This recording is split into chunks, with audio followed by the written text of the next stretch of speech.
Okay, so today, recording my video a little bit earlier because it's taking a really long time to upload from my phone to Google Photos. I should actually do a quick video just to kind of go over the process and what I'm using and how I'm doing everything.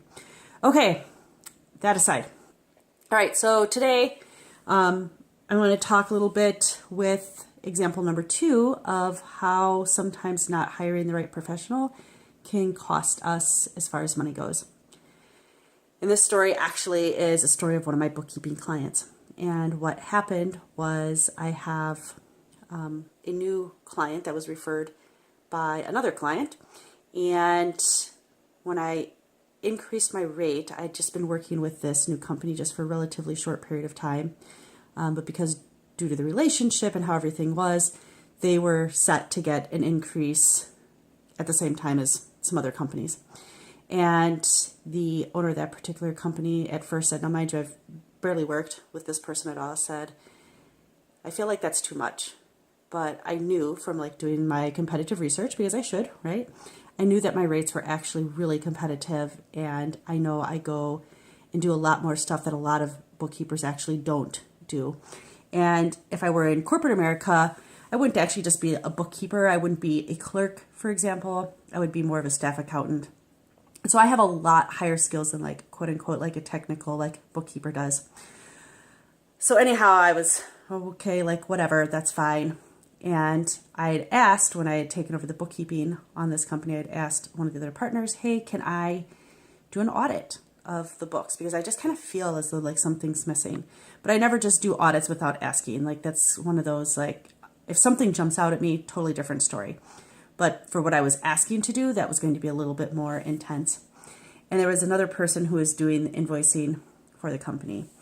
Well, after the comment was made about, I feel as though that's too much in regards to my hourly rate, I decided I'm going to keep track for myself, a list of like all the money that I find, whether that's an expense that I cut or invoices that weren't sent out to clients. So from May until August, because it took a while to like do this little audit process, lots of questions, back and forth, etc. By the time this was all said and done, I found $58,000 and some odd change worth of money.